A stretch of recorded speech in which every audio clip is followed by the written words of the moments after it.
Good morning, and as you can tell, I am no longer in the Hilton Clear Lake Hotel. I am in fact back home.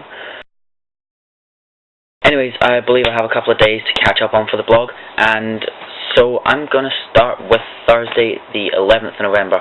Since it was Veterans Day, there was not much to go out to, so people came to us to do talks. The most impressive one of that was a talk from Gene Kranz, who was flight commander for the Apollo missions and various other ones as well, and he spoke to us about the task, the incredibly difficult task that he had to face, the decisions he had to make, and the idea that he was relatively new to this. There hadn't been extensive amounts done before him, so he was really like a pioneer to all this kind of stuff. It's amazing how much he can engage the audience, how everybody in the entire room stopped and listened to his every word.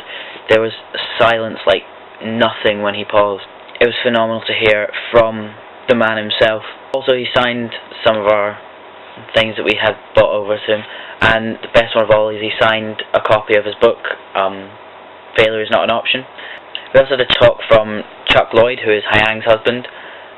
It wasn't actually what I thought it was going to be. I thought it was going to be like microbes in space, whereas it turned out to be more about how the body reacts when it is in space. So, for example, your hip joints tend to deteriorate a lot, your muscle mass deteriorates, skeleton deteriorates, obviously because you're not putting as much weight on them as you would.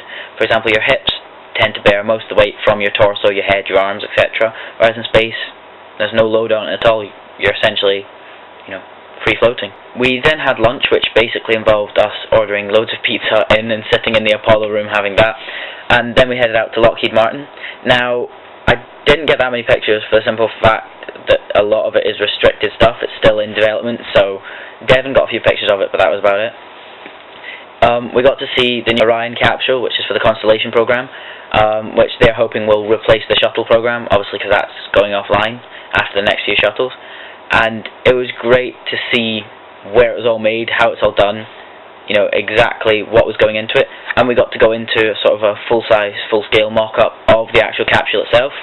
It's incredibly spacious, especially when you compare it to the ones that we use, say, for the Apollo missions and such like. Then that evening we went out for dinner with Mike and his wife Ashley. We went round to there, had some dinner, had a chat. George Abbey appeared later on in the evening, so it was nice to know that he came to see us.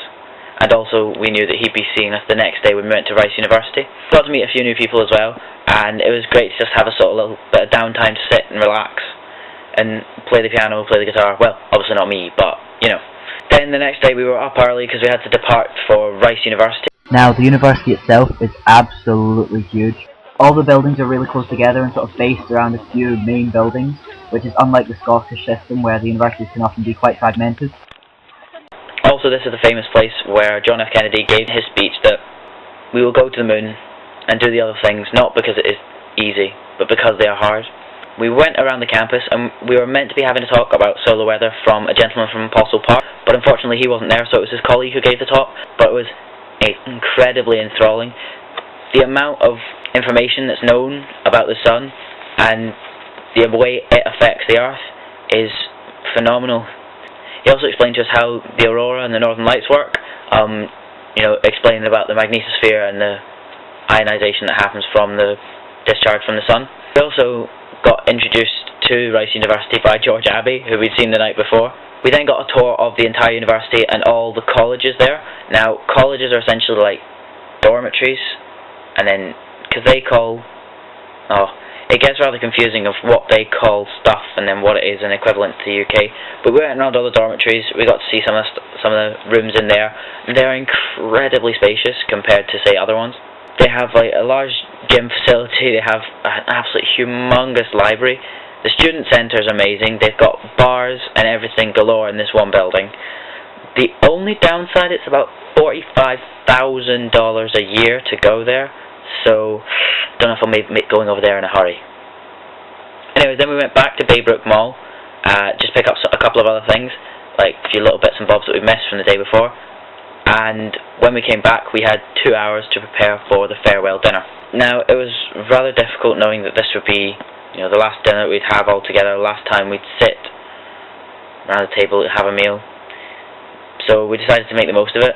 Everyone made speeches. We had speeches from Gordon, from various members who were there, and each one of us gave a short piece about what we thought we'd gained from the space school. Then later on in the evening we decided to do some dancing. Now I'd taken over one of the traditions that you do, the military two-step, the Chelsea Dagger, and it worked incredibly well. The video's up on Facebook. I've probably posted a link for it already, so if you have a look on there you'll be able to find it. We ended up staying up till the early hours of the morning, 4 or 5 o'clock, you know, packing, talking, discussing over what had gone on over the week. And the next morning we had to get up.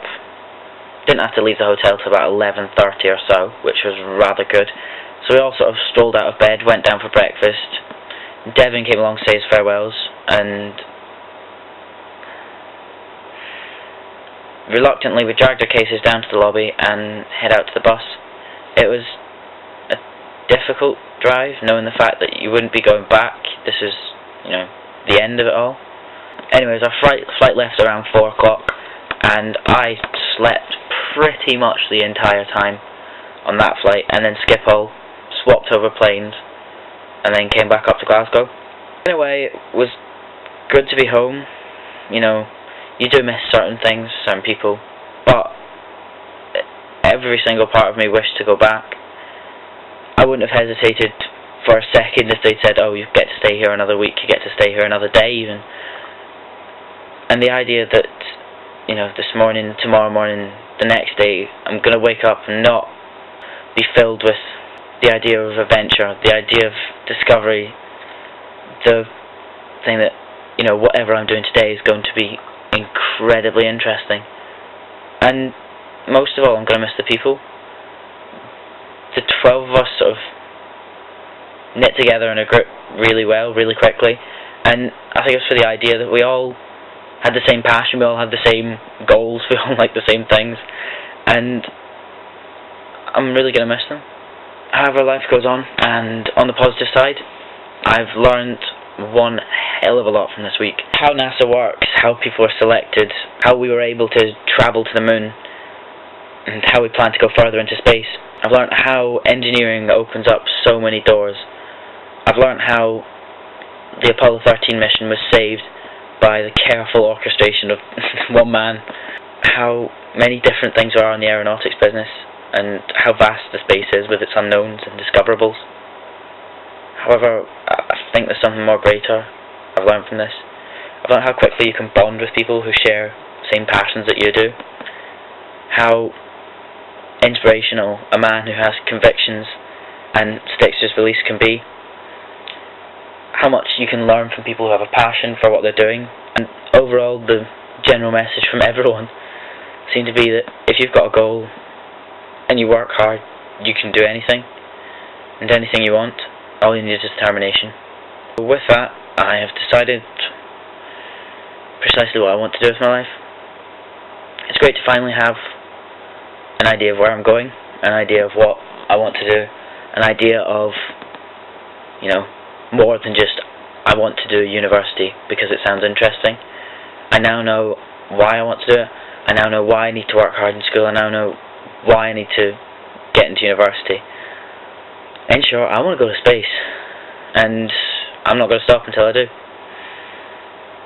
So this week has taught me